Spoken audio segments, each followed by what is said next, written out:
Okay, we are here with artist Jason Seaux. Yep. Seaux? Like sewing what? a shirt. Sewing a needle and a thread, like sound of music. We're here not only going to be speaking to him about his work. We've shared many a panel of him, and we've spoken to him a couple of times before in the past. Not to mention, here we'll be talking a little bit about Major Tom, which will hit Kickstarter when? November-ish, October-ish. If people go to charlesbrucefoundation.com, they can sign up for the newsletter. Yeah, which I think we should have something on the Charles Bruce and Invisible. So anyway, yeah, they can check it out October, November. It's inside here too.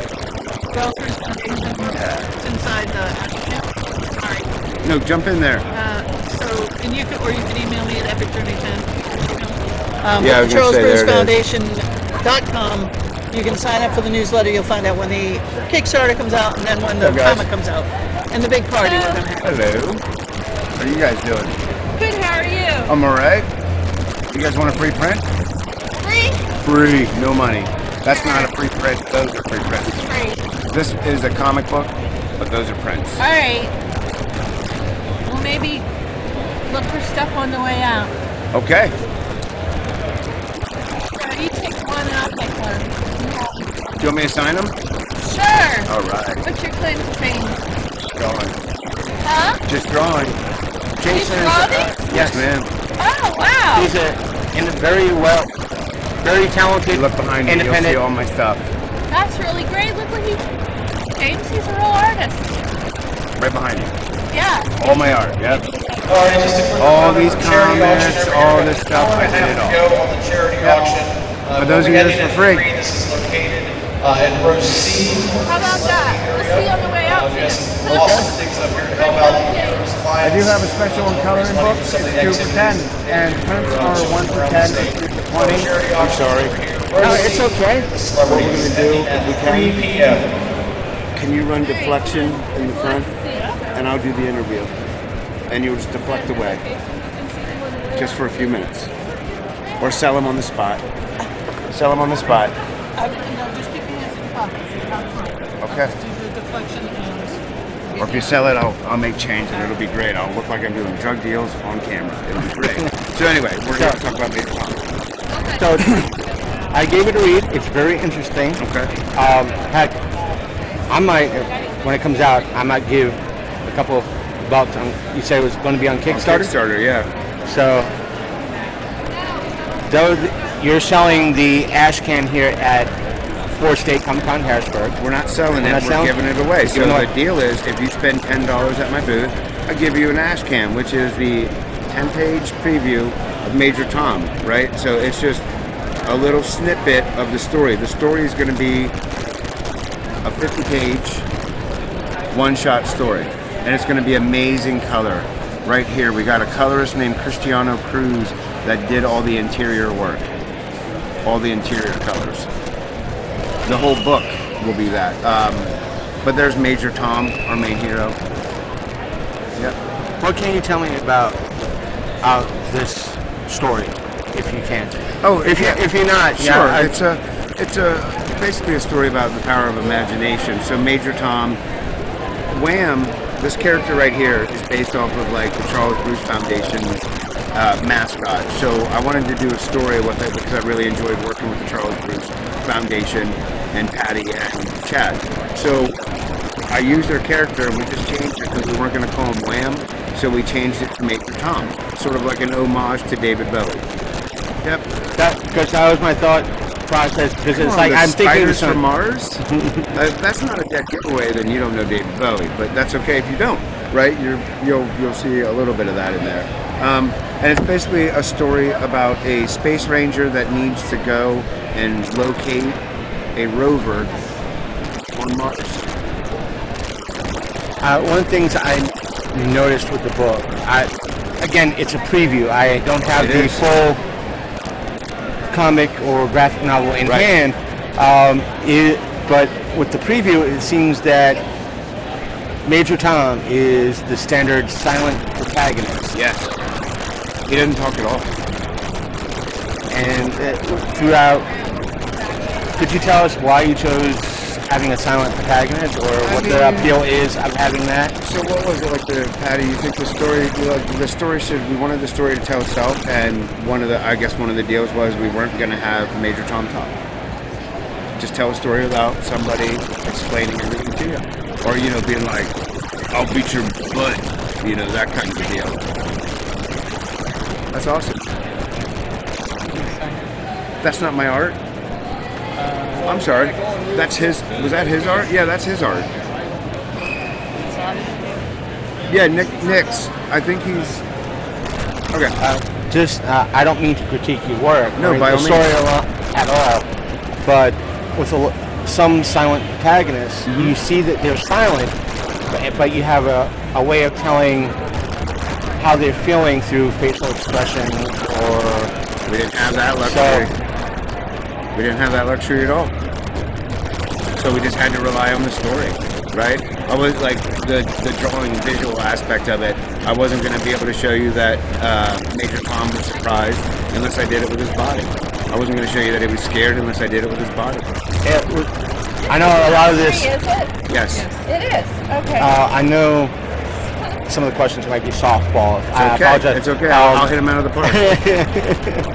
But with that silent and doing with body work, does that force someone like yourself and the writers to try to tell a story around the character in regards to what's going on, or what might be going on with the character, whether it be surprise or fear or concern, or that this character should be worried, or that? Well, Major Tom is awesome, right? Like he's basically a space ranger, it looks like a very much an homage to like the 50s, 60s kind of like, cosmonaut, space, science fantasy idea. So without having Wham be expressive or, like showing fear or love or any of that other stuff, everything around him has to tell the story. Everything that supports him. So Major Tom is just a delivery vehicle for the story itself. Because in more modern times we have Doom, with Doom Guy, a silent protagonist. I haven't played the 2016 version, so I don't know if that particular character speaks at all. Okay. But the story, in essence, is told around that character. Yeah. And the original Doom is told to sound brilliantly, because again, the character doesn't speak. His pet, I think, recall, his pet rabbit is killed, and vengeance and action ensues. Right. So you kind of feel the equivalent of, like, I won't say John Wick, but the equivalent of, hey, my pet died. These suckers are the ones that did it. I'm going after them. I'm going to go through every single one of these. You might think that, with Major Tom, just looking at it, thinking, oh, well, Major Tom's going to Mars to look for his rover. How do the spiders get involved, and why is he shooting them? Wonder if they killed the rover. That's probably it. But I think you'll be pleasantly surprised whenever you read the book. I think you're going to be like, I don't think anybody's going to see it coming. So again, it's 50 pages. 50 pages. One shot. So you as an independent artist, company, Wham is your company? No. Wham, I guess this would be a part of the Charles Bruce Foundation. So Wham Comics we started off with Invisible, and then this would be our follow-up to our Invisible. So Wham Comics is through the Charles Bruce Foundation. Could you tell, I know you told everybody through the panel last year in regards to the foundation. Could you let the viewers at home a little bit about the That's the lady to ask about. That's actually the woman to talk to about the foundation. She will plug it in. So can I tag team her? This would be like a wrestling match, and you have to tag team me. You understand that, Patty? I do want to tag you. So, ready? Hold on. I tag her in. So hop on in. I'm going to do my best Jason Seaux impersonation. What's up, bro? Yeah, we can't say what we normally do. So Tell me about the foundation, or the viewers at home that might be watching about the foundation. The foundation helps writers, artists, and musicians. That's where WHAM comes from. So we also help filmmakers and other people, but anybody, the arts and the people who create them. And we raise money. We help folks. Sometimes we help people pay their bills. Sometimes get housing. So the money we raise is from the sale of books. We publish all kinds of books. And all that money goes back into the foundation to help somebody. We're a 501c3. A few years ago, Jason contacted me because I'm a professional writer. I write for the Bucks County Beacon, which is in the Philly area. And he said, I want to write a comic book about a homeless superhero. Will you write it? So I said, sure, as long as I can make him a veteran. So that's where Invisible came from. A homeless veteran whose superpowers, invisibility, and does all kinds of cool things. But Wham, the spaceman, is the logo, the mascot of the Charles Bruce Foundation. Jason's done some amazing work drawing Wham in other ways, and he said, I want to do a spaceman comic. I wanted to do it for a long time. This Major Tom, can I use Wham? Can I have that look for my comic book? So we said, sure. The one thing he didn't say, so my brother and I write this comic, my brother Phil, who also helped with the other one, who's an amazing comic genius. The other reason he doesn't talk is because there's a really big surprise at the end of the book. And all of it builds up to this really big surprise. Now, we write the words that get you to that big surprise, but the big surprise was all Jason's creation. Like, this is his thing, and he wanted it this way. And then Phil and I just are like, okay, we'll put words to that. So that's what happens. He has to be silent. You fall in love with him. You don't want anything bad to happen to him. You worry about him with these spiders. I can't tell you what happens, but at the end, you want to got some announcements and things coming up here. And again, the voice of God has to interrupt a wonderful conversation we were having. Damn you, God. So, every single time. How did, I know you worked with Jason. How'd you two meet? He called me. I write a lot. I've written 8 or 9 books about poverty and homelessness. He wanted a homeless superhero. He sent me a message and said, can you write a comic book? And I'm like, yeah. No, I didn't know how. But my brother is like a comic genius. And when we were kids, he wrote a paper for like senior in high school. He was supposed to do a book report, and he did it on a comic book, The Swamp Thing. If I had written a book report in high school about a comic book, I would have been flunked. He got an A+ on this. He said The Swamp Thing, every kid who reads it identifies with it because you look in the mirror and you think you're a monster when you're a high school kid. And he got this incredible, and he's just a genius about comics. And he knows every writer, every artist who's ever done anything. So when Jason called me, I called Phil, and I said, I can write words. I mean, it's a lot harder than it looks to write a comic book. If anyone thinks it's easy, they're out of their mind. It was the steepest learning curve I ever had to write a comic book. And then we did it again with this one, and it was like, oh my God. We were on the Zoom with Jason and Phil time and time again, because getting a comic book right is a lot more work than you think it is. All right. Tag back in. Yay, you ready? Tag back in. Let's get the tag back in. Bam. Bam! We're working you over, young man. We are working you over, but you deserve it.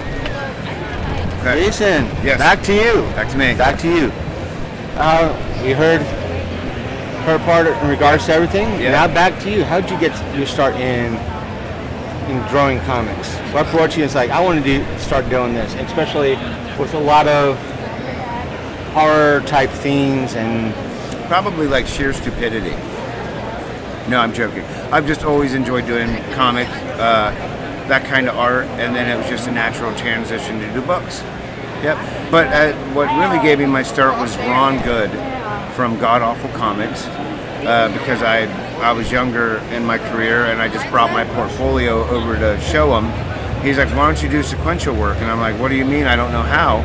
And he said, the way to do it is just to do it. You know, like, check these out, do this little book for me, and that started me.